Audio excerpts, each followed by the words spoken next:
आप सब संगत का स्वागत है हमारा चैनल MS गिल इंफोटेनमेंट पे। आज हम आपको मीरी पीरी के मालिक श्री गुरु हरगोबिंद साहिब जी की जन्म साखी सुनाएंगे। श्री गुरु हरगोबिंद साहिब जी का जन्म 19 जून 1595 अर्थात हरवदी एकम संमत 1652 गुरुवार को गुरु की वडाली में गुरु अर्जन देव जी के घर मां गंगा जी के यहाँ हुआ था। गुरु की वडाली श्री अमृतसर से 8 किलोमीटर दूर लाहिंदे में है।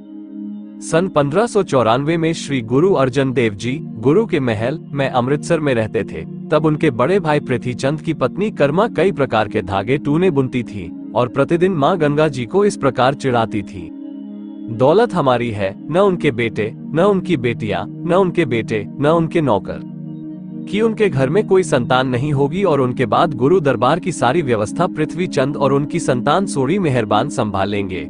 इस प्रकार की प्रतिदिन की दुर्दशा से व्यथित होकर मां गंगा जी गुरु अर्जन देव जी की आज्ञानुसार बीर साहिब के पास गईं और बाबा बुढ़ा जी को अपना सारा हाल बताया।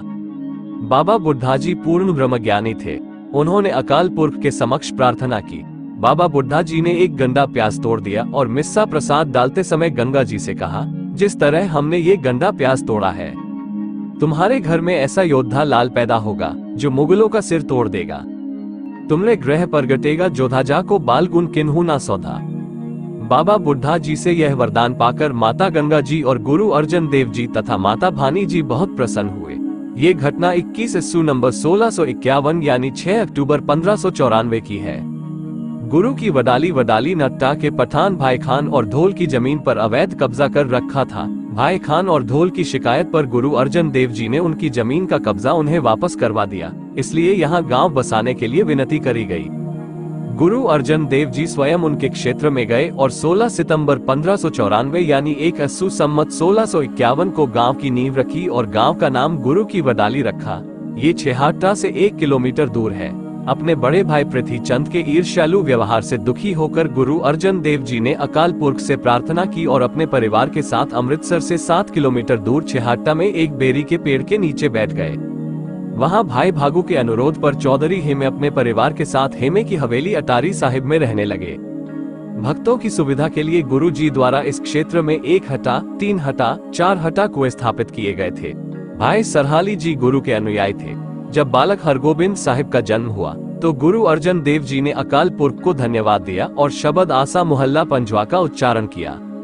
गुझी चानी नहीं बात, गुरु नानक टुथा किनी दात। इस खुशी में 6 हटा कुआं स्थापित किया गया।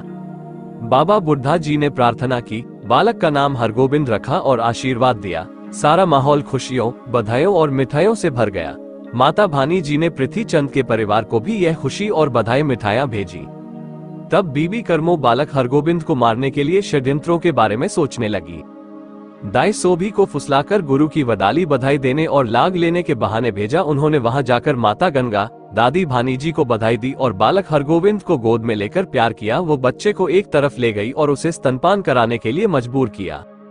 लेकिन वाहेगुरु जी की कृपा से जो जहर उसने अपने स्तनों पर लगाया था, उसके प्रभाव के कारण वो अपने आप गिर गई, बेहोश हो गई और मर गई। बच्चे की जान बच गई। गुरु अर्जन देव जी ने अकाल पुरख का धन्यवाद किया। आसा मोहल्ला पंजवा शब्द का उच्चारण किया।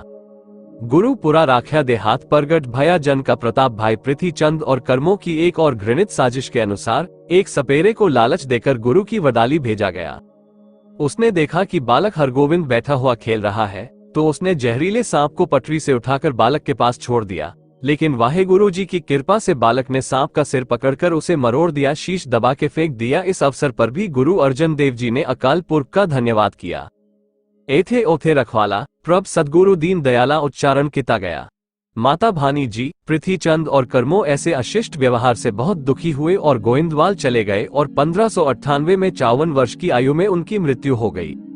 इस अवसर पर बाबा बुढ़ा जी और भाई गुरदास जी ने पृथ्वीचंद को उसके कृत्यों के बारे में समझाया और शर्मिंदा किया। वर्ष 1598 में लाहौर में भयंकर अकाल और शीतला रोग फैल गया। गुरु जी लाहौर चले गए और रोगियों की सेवा करने लगे। वर्ष 1599 में गुरु अर्जन देव जी अपने पूरे परिवार को गुरु की वडाली से अमृतसर गुरु के महल में रहने के लिए ले गए। इन्हीं दिनों चेचक फैल गई। बालक हरगोबिंद को भी शीतला के दाने निकल आए, लेकिन गुरु अर्जन देव जी को केवल अकाल पुरख की पूजा करते रहे। श्री हरमंदिर साहिब के पवित्र सरोवर में स्नान करने से यह रोग ठीक हो गया। अकाल पुरख का धन्यवाद किया।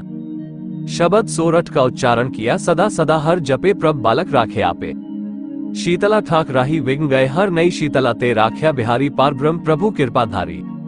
जब बालक हरगोबिंद पूरी तरह से ठीक हो गया तो खुशी मनाई गई, लेकिन पृथ्वीचंद और कर्मों और कामिनी साजिश सोचते रहते और रसोईया ब्राह्मण दुनी चंद को लालच दिया गया और कहा गया कि दही में जहर मिलाकर बालक हरगोबिंद को खिला दो। लेकिन वाहेगुरु जी की कृपा से जब ये ब्राह्मण रसोईया दही में जहर मिलाकर कांपते कांपते बालक के पास लेके गया और बालक हरगोबिंद को खाने के लिए मजबूर किया तो दही का बर्तन नीचे गिर गया, दही फैल गया, वहां खड़ा कुत्ता दही चाट गया और तड़प तड़प कर मर गया। उसी समय वो कमीना दुनी चंद ब्राह्मण अपने पापों और भय से पेट में तेज दर्द के कारण मर गया। गुरु अर्जन देव जी ने अकाल पुरख का धन्यवाद किया, शब्द भैरव उच्चारण किया। लैपो ना लागो तिल का मूल, दुशिष्ट ब्राह्मण मुआ होई कैसूल, हरि जन राखे पर भ्रमी अपी, पापी मुआ गुरु प्रतापी। एक और घिनौनी साजिश भाई पृथ्वीचंद ने रची थी कि बालक हरगोबिंद के एक मित्र नंदराम को जहरीली मिठाइयां लेकर भेजा गया था, लेकिन वाहेगुरु जी की कृपा से बालक नंदराम ने साफ सुथरी अच्छी मिठाइयां बालक हरगोबिंद को खिला दी और जहरीली मिठाइयां उसने गलती से खुद ही खाना शुरू कर दिया, जिससे वह बेहोश हो गया और उसकी मौत हो गई। वर्ष 1600 भाई पृथ्वीचंद अपने ससुराल के गांव हेरी में रहने चले गए। वहां सुलह खान की मदद से जमीन ली और अमृतसर के श्री हरमंदिर साहिब के साथ प्रतिस्पर्धा में अपना तालाब और मंदिर तैयार किया और अपने नाम का एक बानी भजन रचा। बड़ा पुत्र होने के कारण वे स्वयं को गुरु कहने लगा। श्री हरमंदिर साहिब में दिव्य कीर्तन करने वाले रब्बियों और सेवकों को और अधिक धन देकर अपने दरबार में ले जाने की साजिश रचनी शुरू कर दी और आम भोले भाले संगत लोगों के बीच अपने पाखंड का प्रचार करना शुरू कर दिया कि उन्होंने यहाँ एक विशाल तीर्थ मंदिर बनाया है, उसे चंदू और जहांगीर से अधिक जागीर और कोठा भी मिला।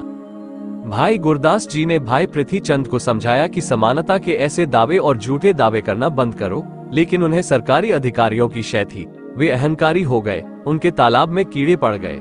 श्री हरगोबिंद साहिब जी की ये साखी हम आगे जारी रखेंगे। उनके जीवन का प्रकाश सब संगत तक पहुंचाने के लिए अगला भाग हम जल्दी ही लाएंगे, जिसमें बालक हरगोबिंद साहब जी की शिक्षा प्रबंध से जारी रखेंगे। वाहेगुरु जी का खालसा, श्री वाहेगुरु जी की फतेह।